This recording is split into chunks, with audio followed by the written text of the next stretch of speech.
One thing is, we go on raising the bar for survival. We must define, this is survival.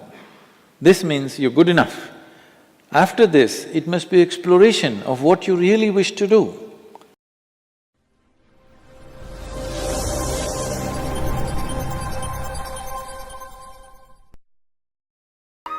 So I think this is a very important point that you've just made, in that we do have a very unique position now in history where we have the capability to do some of the things I think that we've all been thinking of, which is to create, I guess what I'd call a health revolution. We certainly need one here in the United States. And you talked earlier about a culture of health. And I'm just wondering what you think might be ways that we in the United States can take advantage of some of the wisdom of traditional Indian culture to help create a health revolution here. I think one fundamental thing that we have to fix about this wisdom business is, wherever I go, people say ancient wisdom. No, wisdom has to be contemporary. Ancient wisdom will not work. There are some aspects of wisdom which are timeless, any time they're relevant. But many things which were very relevant 1,000 years ago are not relevant today. There are certain fundamentals which are always relevant. So let's look at only that. For that, the first and foremost thing, because you're talking essentially about health, we have to produce a user's manual for this most sophisticated gadget that we have, a user's manual. What is the nature, how does it function? When I talk about this, see, if you as much turn your hands around, the way you breathe will change. Most human beings have not noticed it. If you simply turn it around, the way you're breathing will alter itself. So this is because it is like you've been given a super sophisticated computer, but you are in still caveman's mindset. You want to beat it into action somehow. So this is the essential problem.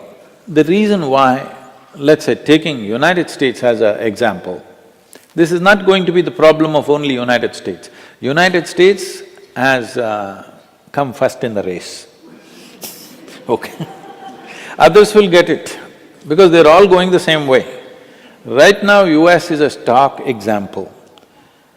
One thing is, we go on raising the bar for survival.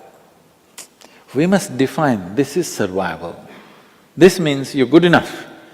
After this, it must be exploration of what you really wish to do.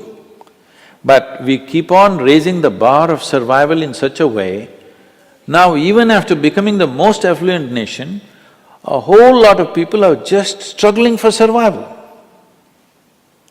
This is senseless.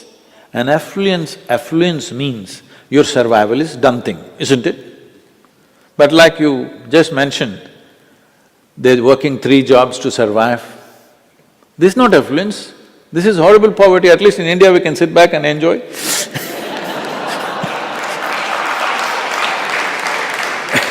See, the way we have structured the society right now is, people have a 35-year house mortgage. I mean, if you have a 35-year economic commitment to something, tomorrow even if God popped up here, you can't change the direction of your life because the bank is here.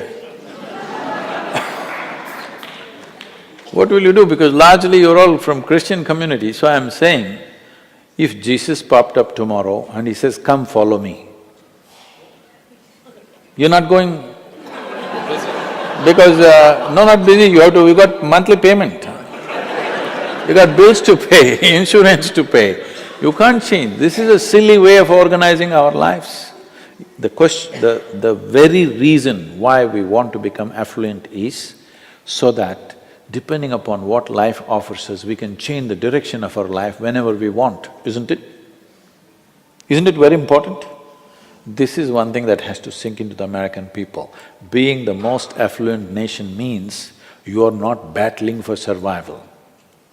This is happening because you're raising the bar of survival endlessly. No matter what you do, you're still only fighting for survival. If this one thing we change, then we can do lot of things about health and well-being and beyond that.